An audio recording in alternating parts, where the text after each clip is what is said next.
श्री शिवाय नमस्तुभ्यं में आप सभी को। आज हम बात कर रहे हैं कथा के चौथे दिन की।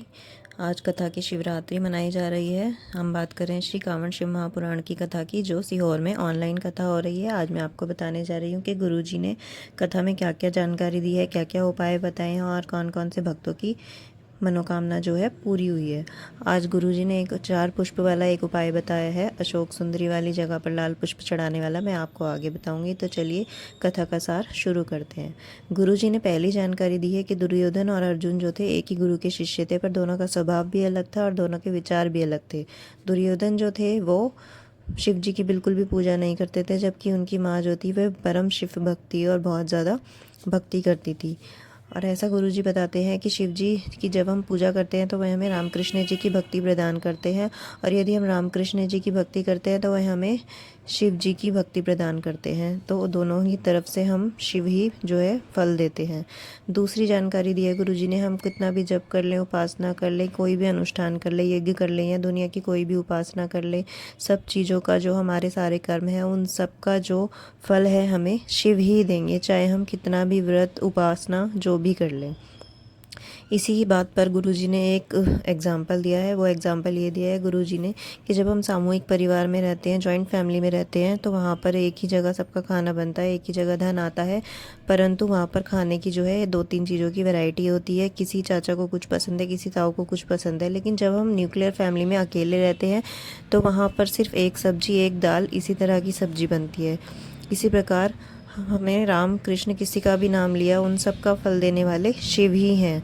इसी प्रकार ये कहा जाता है कि हम राम, शिव और कृष्ण किसी का भी नाम ले, हमें हमेशा जो भी फल देंगे वो शिव ही देंगे। इसलिए हमें शिव जी की उपासना भी अवश्य ही करनी चाहिए। इसके बाद गुरुजी ने एक संवाद बताया है वासुकी नाग और शेष नाग का। उन्होंने बताया कि एक बार वासुकी नाग और शेष नाग के बीच में झगड़ा हो गया। दोनों आपस में चर्चा कर रहे थे।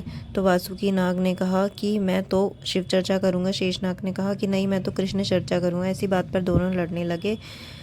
पर इसी बात पर गुरुजी एक बात बताते हैं कि ऐसा जीवन में बहुत ही कम होता है कि यदि पति भी शिव जी की उपासना करने वाला मिल जाए और पत्नी भी वो शिव जी की उपासना करने वाली हो।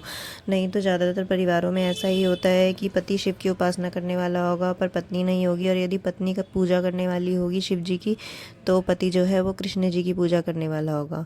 तो ऐसा ही देखने को मिलता है। तो यदि ऐसा हो जाए कि दोनों ही शिव के उपासक मिल जाएं तो यह बहुत ही किस्मत की बात होती है, ऐसा गुरुजी ने कहा है। इसके बाद यदि गुरुजी ने कहा है यदि पति ऐसा नहीं करते, पति शिव की पूजा नहीं करते और पत्नी शिव की पूजा करती है, तो तुम्हें अपने पूजा पर अटल रहना है। क्या पता समय के साथ साथ पति का विचार चेंज आए, या पत्नी शिव की पूजा नहीं करती है और पति करते हैं तो पति को अटल रहना है। क्या पता पत्नी का जो है आगे जाकर मन चेंज हो जाए और वह भी शिव की भक्ति में लीन हो जाए। इसके बाद गुरुजी ने चौथी जानकारी दी है कि पत्नी जब भी कोई पुण्य कार्य करती है तो उसके ससुराल और मायके वालों दोनों को उस पुण्य का जो है फल मिलता है, पर पति जब भी कोई पूजा करता है, पाठ करता है, अनुष्ठान करता है तो उसका आधा हिस्सा हमेशा पत्नी को ही मिलता है, ऐसे गुरुजी ने बताया है। इसके बाद गुरुजी ने 5वीं जानकारी दी है। उसमें गुरुजी ने 2 दोस्तों का किस्सा बताया है। 2 दोस्त थे जिनका जन्मदिन एक ही दिन आता था, परंतु एक जन्मदिन मनाने के लिए कृष्णेश्वर शिवलिंग जाना चाहता था और दूसरा होटल जाना चाहता था। तो दोनों में बहस हो गई, तो दोनों अपनी अपनी पसंद की जगह चले गए।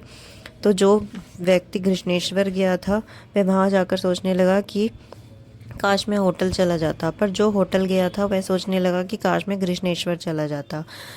परंतु जब जब वे वापस आए तो 6 महीने बाद ही दोनों की मृत्यु हो गई। 6 महीने बाद जब दोनों की मृत्यु हो गई, जो कृष्णेश्वर शिवलिंग गया था उसको नरक मिला और जो होटल गया था उसे स्वर्ग मिला। तो दोनों ही हैरान हो गए कि जब मैं कृष्णेश्वर शिवलिंग के दर्शन करने के लिए गया था तो मुझे नरक क्यों मिला है।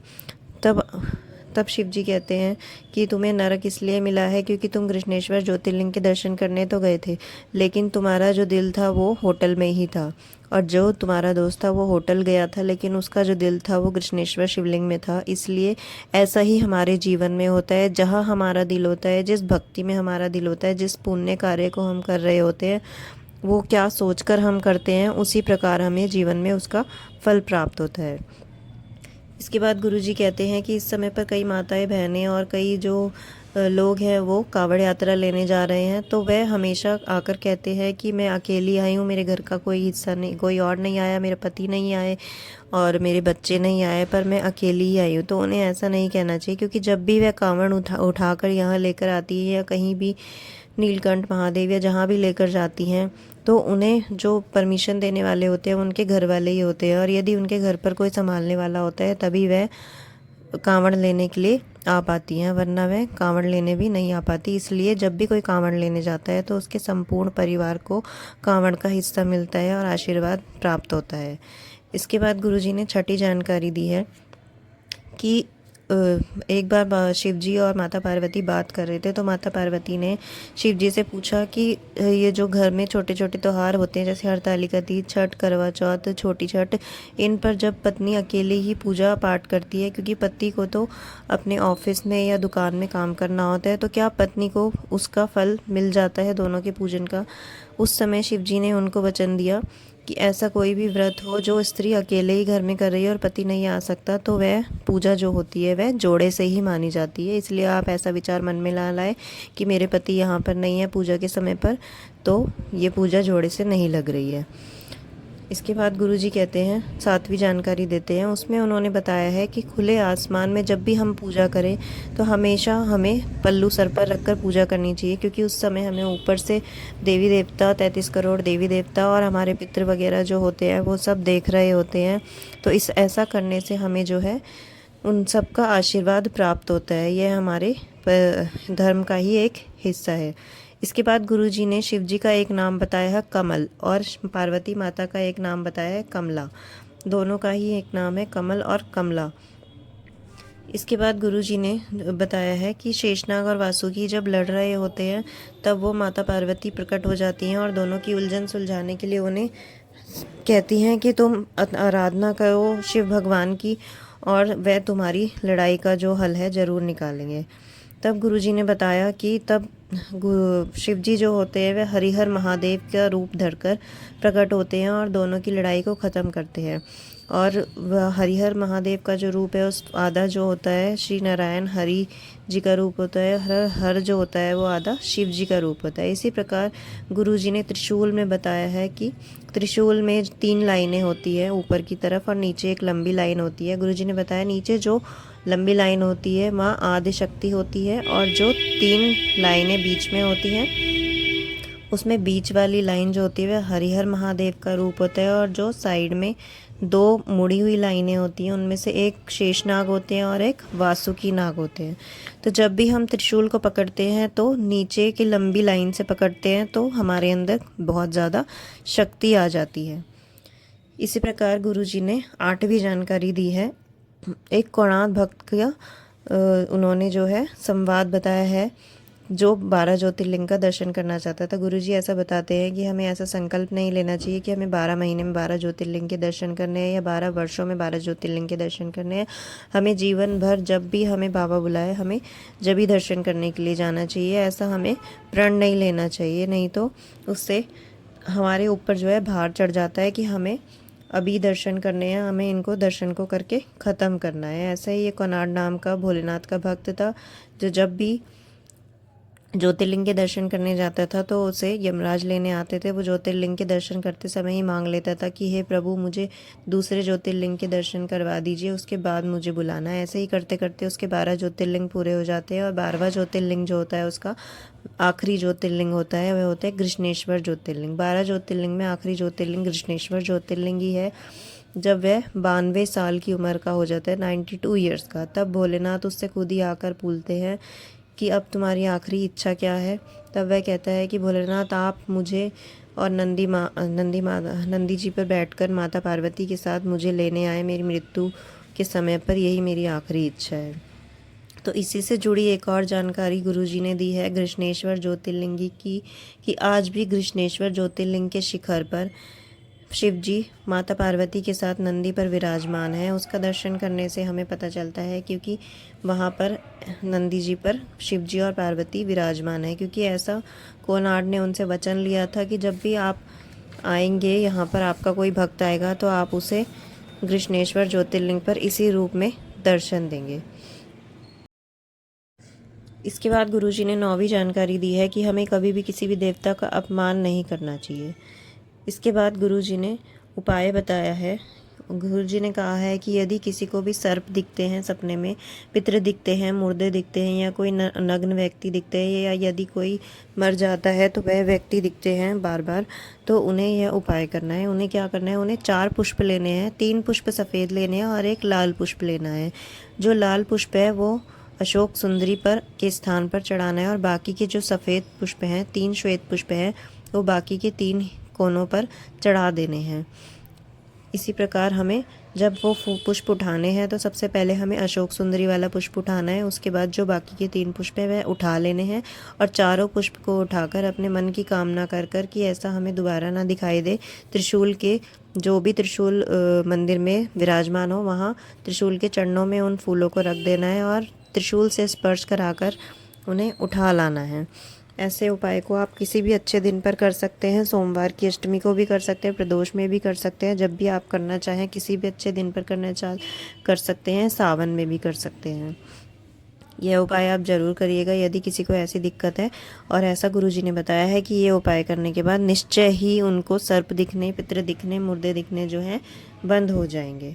इसके बाद गुरुजी ने 10वीं जानकारी दी है कि यदि कोई पशुपति व्रत कर रहा है और यदि वह बाहर से प्रसाद खरीदता है, तो यदि आपको पता चलता है कि वह बाहर से प्रसाद ले रहा है या प्रसाद के एक हिस्सा घर में छोड़कर 2 हिस्से वहीं पर ले जा रहा है, या प्रसाद को घर में ही हिस्से कर कर मंदिर ले जा रहा है, तो आप उसे बता सकते हैं, उसे समझा सकते हैं कि ऐसा करने पर उसके पशुपति व्रत नहीं लगेंगे। पूजा की सही विधि यदि आपको पता है तो आप किसी को बता सकते हैं।